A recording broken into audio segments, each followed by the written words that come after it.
믿음이 자라가는 데 있어서 걸림돌이 되는 일들이 간혹 있습니다. 특별히 하나님 말씀을 읽을 때나 설교를 들을 때 하나님에 대한 그런 오해 같은 것들이 생겨날 수 있습니다. 어떻게 하나님은 이렇게 잔인하실까? 하나님은 이렇게 무서우실까?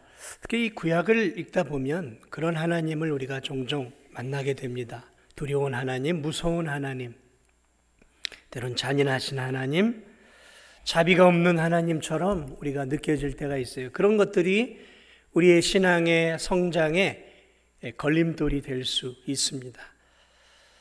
아브라함의 인생에서도 마찬가지였던 것 같아요. 오늘 본문에 나와 있는 이 중요한 사건, 자식을 하나님 앞에 제물로 내어놓는 자리까지 요구하시는 하나님의 이 요구, 이것은 절대로 받아들이는 입장에서 쉽지 않은, 받아들이기 어려운 요구였을 것입니다. 내 아들을 나에게 번제로 바치라라는 것이죠. 여러분, 번제라는 것은 여러분이 제사 드리는 것을 보지 않아서 그렇지, 짐승을 잡아서 가죽을 벗기고 내장을 끄집어내고 칼로 조각조각을 내는 거예요. 그리고 불에 던져서 태워 올려드리는 거란 말이죠. 짐승을 할 수는 있지만 자식을 번제물로 바치라라는 하나님의 요구는 제사가 무엇인지를 알고 있는 아브라함에게는 도무지 받아들이기 어려운 그러한 요구였을 거예요. 그럼에도 불구하고 오늘 성경을 보면 아브라함은 하나님의 명령에 지체하지 않고 그 다음날 이른 아침 일찍 번제 드릴 도구를 챙기고 또 자식을 잡아 죽여야 되는 태워드릴 나무를 직접 이렇게 해서 패서 나무를 준비해서 이삭과 함께 3일길을 모리아산을 향해 걸어갑니다. 모리아산은 우리가 알고 있는 갈보리 언덕이에요. 시온산입니다. 그 모리아를 향해 걸어갑니다. 그리고 하나님의 말씀에 순종을 마지막까지 하는 모습을 우리는 성경을 읽어보신 분들이라면 다 알고 있습니다. 그래서 저는 오늘 이 아브라함에게 요구하신 이 하나님의 명령, 이 명령이 정말 합당하고 상식적인 요구였는가를 먼저 좀 생각해 보고 싶어요. 여러분, 이게 합당한 요구입니까? 아무리 4,000년 전이라 할지라도 여러분, 인륜이라는 게 있는 거예요. 자식을 어떻게 제물로 바칠 수 있겠습니까? 시대적으로 아무리 생각해도 자식을 짐승처럼 각을 떠서 하나님 앞에 불에 태워 드리는 요구는, 하나님의 요구는 너무나 끔찍하고 잔인한 요구입니다. 동물도 아니고 사람을, 그것도 사랑하는 자식을 제물로 드리는 것, 이걸 어떻게 우리가 이성적으로 이해할 수 있겠습니까? 이건 이성으로 이해할 수 있는 부분은 아닌 것 같아요. 하나님의 성품에도 제가 볼 때 맞지가 않아요. 게다가 아브라함이 사실 하나님 저 자식 좀 주세요라고 요구한 적이 한 번도 없어요. 하나님이 내가 너에게 주마, 그의 나이 75세 때 내가 너에게 자식 주마, 하나님이 주신다고 먼저 약속을 했단 말이죠. 그리고 25년이라는 긴 세월이 지나 100세 때 하나님이 마침내 25년 만에 그에게 이삭을 주었단 말이죠. 이 이삭이 이제 좀 성장하니까 하나님이 야, 다시 나에게 줘, 번제물로 나에게 바쳐라. 이 참 상식적으로 어처구니 없는 거죠. 아니, 그러면 달라고는 하지만, 아니, 주시지나 말지 왜 줘놓고 또 뺏어가냔 말이에요. 이게 아무리 생각해도 이 요구는 너무 어처구니 없는 요구예요. 그것만이 아니죠. 하나님이 아브라함에게 자식을 주신다고 할 때 뭐라 그랬어요? 야, 내가 네 자식을 통해서 너의 후손을 하늘의 저 총총한 별과 같이, 저 바닷가에 셀 수 없는 모래알 같이 내가 네 자식을 통해 그런 큰 민족을 만들어 줄게 해놓고 자식을 달라고 주기라고 하면 그러면 어떻게 해요? 100세에 낳은 아들인데 이제 자식을 가질 수 없잖아요. 그러면 어떻게 후손이 번창해서 민족이 이루고 나라가 세워지겠냔 말이죠. 도무지 앞뒤가 안 맞는 요구를 하신단 말이에요. 말이 안 된단 말이에요. 이게 뭐냐 말이에요. 약속을 하셨다가 약속을 철회하는 변덕스러운 하나님이란 말이죠. 변덕스러운 하나님. 무엇보다도 이삭이 누구입니까? 아브라함에게. 아브라함에게 있어 이삭은 어떤 존재였을까요? 오늘 성경은 하나님이 직접 이렇게 얘기해요. 야, 네 사랑하는 자였어요. 네 아들이었어요. 독자였어요. 하나님이 그를 건드리고 있는 거죠. 네 사랑하는, 네가 하나밖에 없는 독자, 네 아들 내놔라는 거죠. 뭐예요? 얼척없는 요구를 하시는 거예요. 얼척없는 요구예요. 얼척없는 요구예요. 여러분, 아브라함에게 있어 이삭은 어떤 존재였습니까? 100세에 낳은 아들이에요. 100세의 아들 한번 낳아 보셨어요? 40세만 낳아도 이게 애지중지라면 100세에 낳았어요. 이게 증손자뻘에 아들을 낳은 거예요. 증손자 같은 아들을 낳았어요. 아들을 낳아놓고 얼마나 기뻤을까요? 아브라함이 밤잠을 제대로 잤겠습니까? 이 자식의 손짓 하나, 발짓 하나, 눈짓 하나에 아브라함의 마음은 녹아났을 거예요. 그 자식이 자라가는 그 기쁨을 감당하기 어려울 만큼 그는 이 자식으로 인해 늘 하나님께 감사했을 거예요. 100세에 낳은 아들이란 말이에요. 기적같이 낳은 아들이에요. 이제 차기 부족장이에요. 앞으로 내 모든 것들을 믿음의 유산과 재물을 상속받을 유일한 상속자였단 말이에요.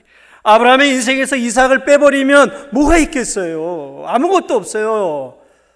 그 이삭 하나 바라보고 사실은 거기까지 온 거란 말이에요. 아브라함에게 있어 이삭은 인생의 보람이요, 기쁨이요, 즐거움이요, 소망이요, 자기 분신이었단 말이에요. 삶의 이유였어요. 삶의 감사의 큰 이유였어요. 그런데 하나님이 야, 네 자식 나에게 제물로 바쳐. 사랑하는 여러분, 이 이해할 수 없는 하나님의 요구에 아브라함이 어떻게 반응을 하나 보세요. 성경을 보면 아브라함은 하나님께 반론을 제기하지 않아요. 반론을 제기할 수 있잖아요. 왜 내 아들을 제물로 요구하십니까? 왜 짐승을 요구하지 않고 하나님 내 자식을 제물로 바칩니까? 하나님 그렇게 잔인하신 하나님이신가요? 불편한 감정도 있었을 것이고 불편한 마음도 있었지만 성경을 보면 불평 한마디 하지 않아요? 아니 하나님 제가 언제 자식 달라고 했어요. 주님이 주신다고 해서 주어놓고 어떻게 다시 뺏어갑니까? 왜? 뺏어가려면 주지나 마시죠. 왜 주셔놓고 데려가십니까? 어떻게 사랑의 하나님이 저보고 자식을 잡아 죽여 제물로 바치라고 하십니까? 하나님 맞습니까? 사랑의 하나님 맞습니까? 내가 지금까지 신뢰했던 의지했던 그 은혜로운 하나님 맞습니까? 하나님에게 따질 수 있지 않았겠어요? 불평할 수 있지 않았을까요? 하나님께 토를 달 수 있었을까요? 이유를 좀 설명해 주세요. 이유라도 알아야 드릴 거 아닙니까?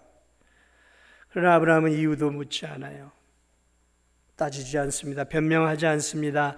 뒤로 미루지 않습니다. 그리고 깊이 생각하지도 않아요. 그리고 이른 아침 일어나 자식을 바치기 위해서 나무를 준비하고 불을 준비하고 이삭을 데리고 이삭의 등에 짐을 지우고 종들과 함께 모리아 산을 향해 갑니다. 3일길 되는 모리아 산을 향해 나아갑니다. 그 3일길은 아브라함에게 있어서는 300년의 시간보다 더 깊고 암울한 시간이었을 거예요. 그가 무슨 생각을 했겠습니까? 바쳐야 하나? 바쳐야지. 하나님 원하시는데. 그런데 이게 하나님 정말 원하시는 것일까? 이 자식을 죽여야 되나? 3일길 가며 무슨 생각을 했겠어요? 제가 볼 땐 그 생각 외에는 없었을 거예요. 바쳐야 되나? 지금이라도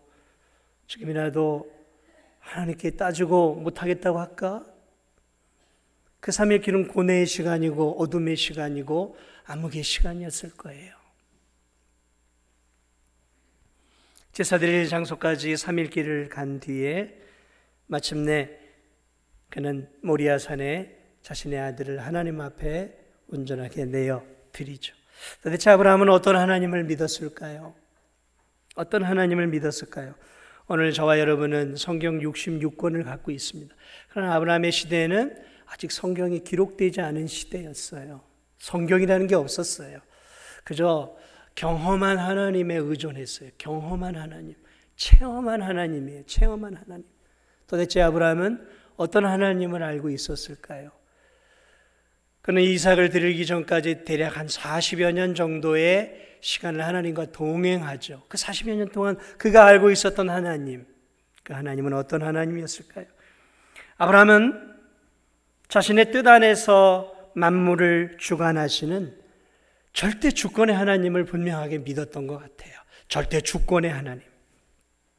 욥기를 보면 이 욥도 아브라함과 같은 동시대의 인물이었는데 그 욥이 가정에 우환이 찾아오잖아요. 집이 무너지고 자식들이 다 죽고 가산이 모두 다 빼앗기며 또 질병이 찾아와서 말할 수 없는 그런 고통의 속에서 욥이 그런 고백을 하잖아요. 기억나시죠? 주신 자도 여호와시요 취하신 자도 여호와시 여호와의 이름이 찬송을 받으실지어다. 아브라함 같은 동시대 인물이었어요. 그러니까 아브라함이 여기 살았다면 욥은 그 먼 어디쯤 살고 있었다라는 거죠. 그런데 이 욥도 동일한 하나님과를 갖고 있어요. 절대 주권의 하나님, 생명을 주시는 하나님, 그리고 또 생명도 걷어가시는 하나님, 생과 사와 화와 복을 주시기도 하고 걷어가시기도 하는 절대 주권의 하나님을 믿으시고 그 절대 주권의 하나님을 믿었어요. 그래, 하나님이 이삭을 나에게 주셨잖아. 그러니까 이삭을 달라고 하시면 내가 드려야지. 내 것이 아니잖아. 하나님이 주셨잖아. 절대 주권의 하나님. 여러분, 이 믿음은 정말 큰 믿음. 그래, 나에게 생명을 주셨잖아. 생명을 달라 하시면 그래, 드려야지. 내 자식의 생명도 내게 아니잖아. 주님의 것이지. 그러며 자식을 아낌없이 드릴 수 있었던 것은 절대 주권의 하나님을 믿고 있었어요. 아브라함은 절대 주권의 하나님만이 아니라 또한 신실하신 하나님을 믿었어요. 그는 대략 40년 동안 하나님과 동행하면서 하나님의 많은 것들을 경험했어요. 갈대아 우르에서 그를 불러내시고 하란의 여정과 가나안 안에서 살아가는 그 40여 년이 넘는 긴 시간들을 통해 그는 어떤 하나님을 경험했겠습니까? 고비고비마다 하나님의 도우심과 은혜를 경험했어요. 연약한 자신의 믿음을 세워주시고 자신의 연약함을 긍휼히 여기시고 자신의 믿음을 인내하시고 품어주시는 그 하나님을 풍성하게 경험했어요. 자신이 생존하기 위해, 부족을 지키기 위해 아내를 이방왕들에게 던져버릴 때마다 하나님은 아브라함의 아내 사레를 보호해 주시고 가정을 깨지지 않도록 막아주셨어요. 그리고 더 큰 은혜를 이방왕들에게 베풀어 주셨어요.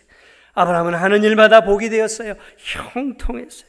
이방의 왕들이 바라보니까 아브라함은 하는 일마다 형통한 거예요. 하는 일마다. 야, 하나님이 너와 함께 하시는구나. 아브라함은 하나님의 은혜와 하나님의 자비와 하나님의 사랑을 경험했어요. 전쟁의 싸움을 갈 때마다 하나님이 그에게 승리를 주셨어요. 지나온 삶을 쭉 돌아보니까 하나님은 진실하신 하나님이셨어요. 하나님은 언제나 아브라함에게 친구 같았고 하나님은 언제나 아브라함에게 믿을 만한 분이셨어요. 하나님은 언제나 신실하셨어요. 신실하셨어요. 하나님은 피를 좋아하시거나 무자비하시거나 무모하신 하나님이 아니었어요. 피도 눈물도 없는 잔인한 세상의 헛된 신과 달랐어요. 자비로우셨어요. 긍휼과 사랑이 풍성하신 하나님이었어요. 인격적인 하나님이었어요. 인륜을 배반하는 그런 하나님이 아니신 것을 알고 있어요. 하나님이 하시는 일은 언제나 사려 깊으셨어요. 한 수, 두 수, 세 수를 앞에 보시는 하나님이셨어요. 참으로 진실했어요. 그런 하나님을 40년 동안 경험했어요. 체험했어요. 느꼈어요. 그러했기에 하나님이 주시는 지금 이 이해할 수 없는, 납득할 수 없는 그 순종의 요구에 그래, 하나님이시라면 신실하신 하나님이시기에 뜻이 있을 거야. 하나님이 하시는 일은 선하시고 악한 것이 없어라는 하나님의 신실하심을 아브라함은 확신했기에 자식을 아낌없이 하나님께 드릴 수 있었다라는 것이죠. 아브라함은 한 걸음 더 나아가 약속의 하나님을 믿었어요. 약속의 하나님. 아브라함은 이삭을 인간의 방법으로 얻을 수 있지 않다라는 사실을 알았어요. 100세의 나이에 그는 이삭을 얻었어요. 사라의 나이 90세. 인간의 방법으로 이성과 상식과 과학과 의학으로는 결코 얻을 수 없는 나이에 이삭을 품에 안았어요. 그리고 아브라함은 알았어요. 하나님은 우리의 생각대로 우리의 때에 약속을 지키시는 분은 아니지만 하나님의 때가 되어지면 하나님은 반드시 당신이 하신 약속을 신실하게 지키시는 약속을 지키시는 분이시구나. 그는 이삭을 품에 안고 25년 만에 하나님의 약속의 성취를 바라보면서 하나님은 반드시 약속을 지키신 하나님이라는 사실을 그는 절절하게 경험했을 거예요. 자식을 키우는 과정 속에 살아오는 삶의 구비구비 환경 속에서 하나님의 약속은 언제나 지켜진다는 사실을 아브라함은 체험적으로 알았어요. 그래서 하나님은 아낌없이 이삭을 아브라함은 드릴 수 있었어요. 왜냐하면 하나님의 약속을 믿었기 때문에 그래요. 어떤 약속이요? 야, 네 자식을 통해 내가 네 후손을 하늘의 별과 같이 바닷가의 모래와 같이 많게 해줄 거예요. 그런데 지금 하나님의 요구는 자식을 죽이라는 거예요. 두 가지가 상충돼요. 그러나 아브라함의 마음속에는 이런 확신이 있었어요. 그래, 내가 내 자식을 죽이더라도 전능하신 하나님, 약속을 지키는 하나님은 이 자식을 살려서라도 나에게 주신 40년의 세월 동안에 내 자식을 통해 큰 민족을 이루겠다고 약속해 주셨으니까 반드시 하나님은 이 이삭을 통해서 하나님의 약속을 지키실 거야. 여러분, 이 믿음이 아브라함에게 있었던 거예요. 이 믿음이 있었어요. 하나님을 향한 이 체험의 믿음이 있었기에 아브라함은 그 하나님을 신뢰하고 하나님의 이 납득할 수 없는 요구에 기쁨으로 순종할 수 있었어요. 그러고 보면요, 우리가 하나님을 얼만큼 아느냐에 따라 순종의 수준이 달라지는 거예요. 단순히 성경을 많이 읽고 성경을 많이 읽는 것도 중요합니다. 그러나 단순한 성경에 대한 지식이 아니라 말씀을 읽고 묵상하고 말씀 속에 역사하시는 하나님을 내가 삶 속에서 많이 경험하고 체험하면서 실제적인 하나님을 알아가면 알아갈수록 우리의 순종의 척도와 믿음의 척도가 달라지는 거예요. 그러니까 하나님을 많이 경험하고 체험한 성도는 더 큰 순종을 드릴 수 있고, 그렇지 않으면 그 순종의 척도가 작아질 수밖에 없는 거예요. 그러므로 이 아브라함의 이 순종의 오늘의 이 순종을 통해서, 이야, 아브라함은 정말 살아계신 하나님을 깊이 삶 속에서 체험한 진짜 신앙인이구나, 그런 사실들을 알 수 있다라는 것이죠. 사랑하는 여러분, 하나님의 아들 예수 그리스도께서 이 땅에 오셨습니다. 그분은 하나님 아버지의 말씀에 순종하기 위해 오셨어요. 저 죽어가는 죄인들, 저 진도종합교회 성도들을 누가 구원할까? 하나님은 독생자 예수 그리스도께 아들이 순종의 제물이 되기를 원하셨어요. 그래서 아들 되시는 예수 그리스도는 하나님 아버지의 그 명령에 기쁨으로 순종해 이 땅에 육신의 몸을 입고 2000년 전에 이 땅에 오셨어요. 그분은 우리의 죄를 짊어지고 우리의 형벌을 받으시기 위해 골고다 십자가 언덕을 오르신 것이죠. 그런데 여러분, 예수님이 십자가를 향해 걸어가는 공생의 삶 속에서 편안한 마음만 가지셨을 거라고 생각하세요? 아니에요. 누가복음 9장 51절을 보니까 예수께서 승천하실 기약이 차감해 예루살렘을 향하여 올라가기로 굳게 결심하시고 예루살렘으로 죽으러 가기 위해 굳게 결심했대요. 왜 굳게 결심하셨을까요? 예수님도 죽으러 가는 것이 떨리고 두려웠기 때문에. 그래서 예수님도 겟세마네 동산에서 아버지여 할 수 있거든 이 잔을 내게서 옮겨 주옵소서. 그러나 내 뜻대로 마옵시고 아버지의 뜻대로 하옵소서. 순종하는 건 예수님도 힘들었던 것 같아요. 너무 어려웠다. 그러나 굳게 결심하셨어요. 누구를 믿었기 때문일까요? 하나님 아버지를 믿었기 때문에. 그래서 예수 그리스도는 십자가에서 죽으실 때 뭐라고 고백을 하시냐면 아버지여 내 영혼을 아버지 손에 부탁하나이다. 죽으면서 자신의 영혼을 하나님께 부탁하고 의지해요. 자신을 하나님께 온전하게 맡겨드리고 마지막 십자가 위에서 순종을 완성하셔요. 예수님의 순종의 완성은 그분의 의지만이 아니었어요. 그것은 하나님 아버지에 대한 신뢰와 믿음이 있었기 때문에 자기가 인류의 죄를 위해 대신 죽었을 때 하나님 아버지께서 자신을 다시 사흘 만에 성경의 약속대로 부활시켜 주실 그 약속의 아버지 하나님을 믿고 기쁨으로 십자가에 죽으신 줄 여러분 믿으시기 바랍니다. 그렇습니다. 오늘 본문 1절 하나님이 아브라함을 시험하시려고 그를 부르시되, 그렇습니다.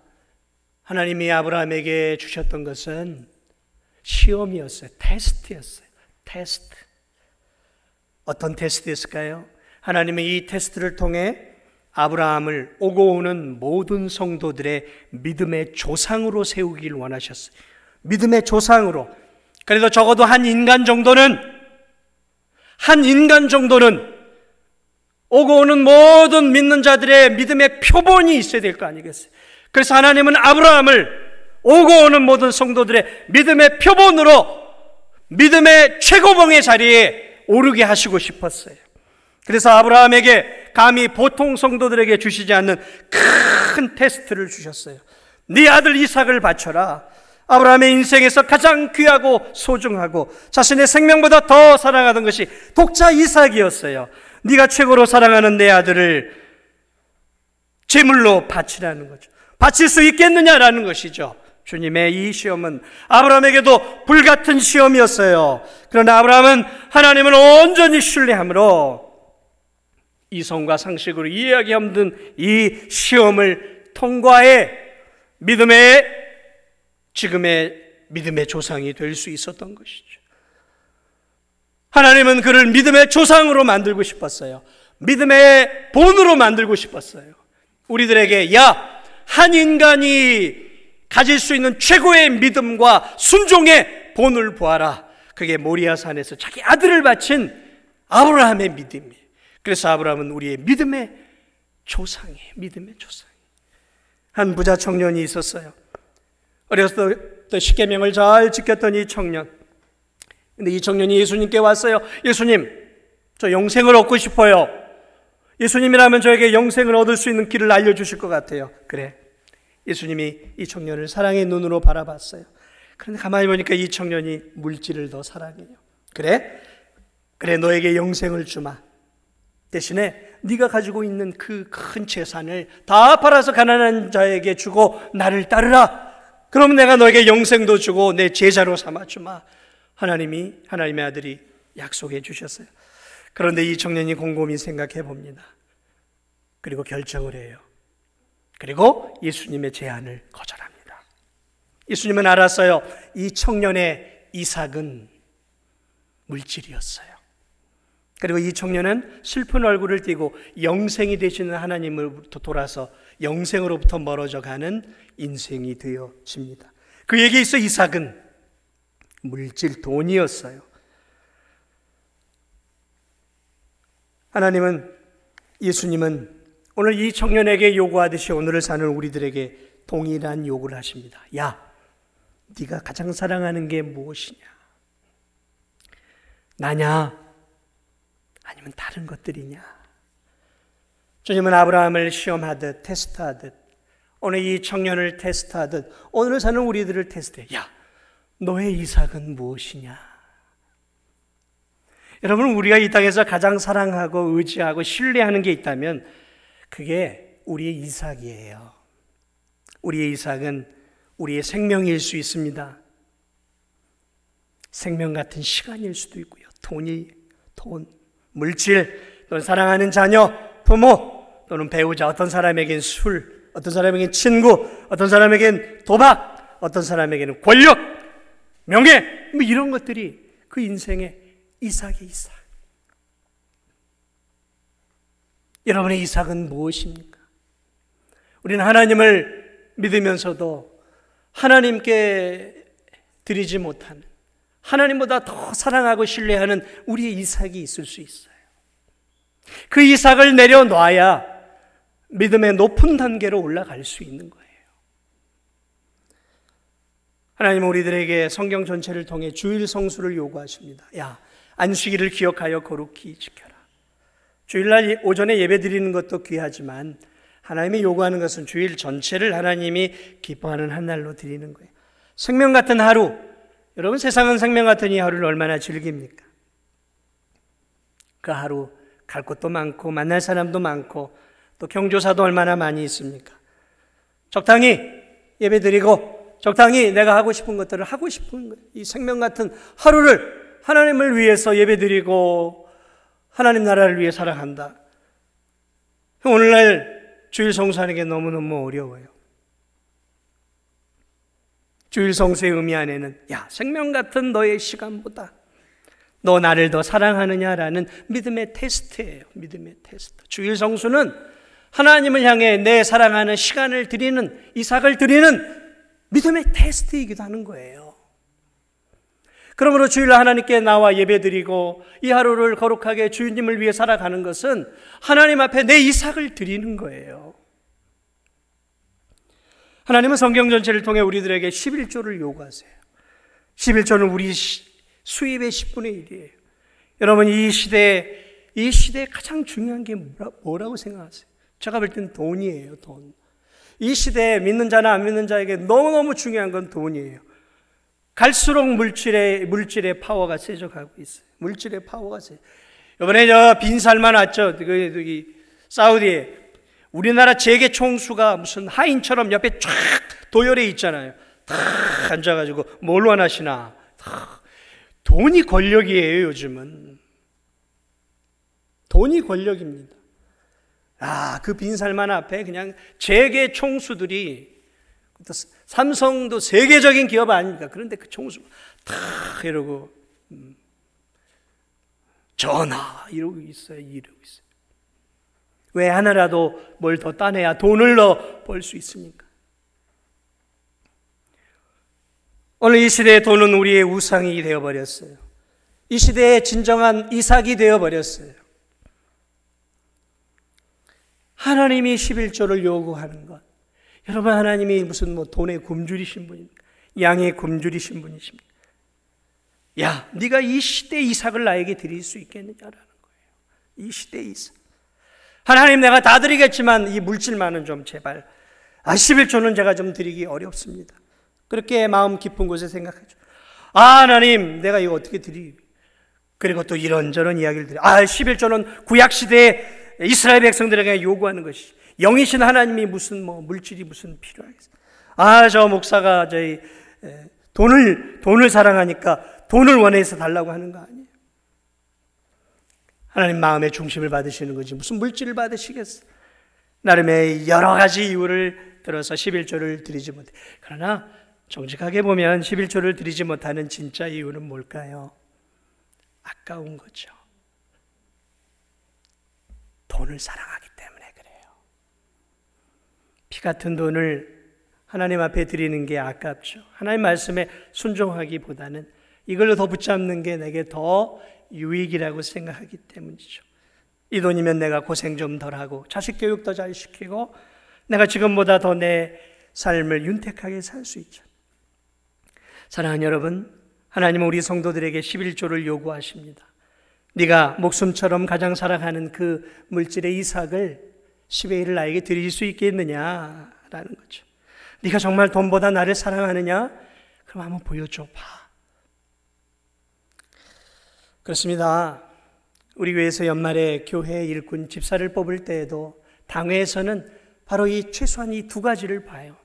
하나는 저 성도가 하나님 앞에 시간을 드리는 주의를 성수하고 있는가? 또 하나는 저 성도가 이 물질 만능주의 속에서 저 사랑하는 물질보다 하나님을 더 사랑하는 삶의 증표가 있는 11조를 드리는가? 그 두 가지를 최소한 보는 거예요. 그리고 한 걸음 더 나아가 중직을 뽑을 때에는 그 두 가지를 넘어서서 더 많은 시간을 하나님께 드리고 있는가?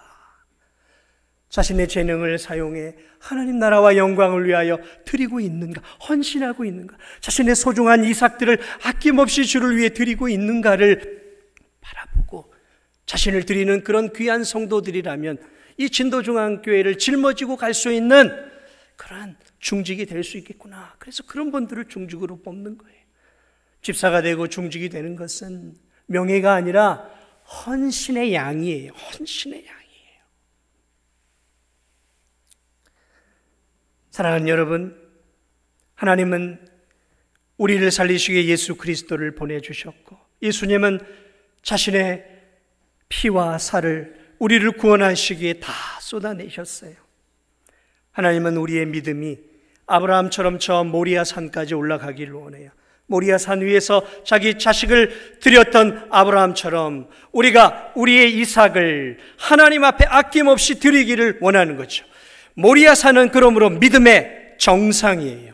순종의 정상이에요. 하나님은 우리가 아브라함처럼 믿음의 정상에 올라가기를 원하시고 순종의 정상에 올라가기를 원하고 계시는 것이죠. 야, 네가 정말 나를 네 사랑하는 소중하게 여기는 이삭보다 나를 정말로 더 사랑하고 있구나라는 삶의 증표를 우리에게 원하시고 계시다는 것이죠. 저는 우리 성도들이 십자가의 은혜를 더욱더 깨닫고 오늘 이 성만찬을 통해 십자가의 깊은 은혜를 깨달아서 우리의 소중한 이삭을 하나님의 나라와 영광을 위해 올려드릴 수 있는 감사의 제물로 우리의 귀한 것들을 하나님의 나라와 영광을 위하여 올려드릴 수 있는 내 이삭을 하나님 앞에 온전하게 드릴 수 있는 그런 진정한 모리아 산까지 올라갈 수 있는 그런 우리 성도들이 되시기를 주님의 이름으로 축복을 드립니다. 잠시 기도합니다. 하나님,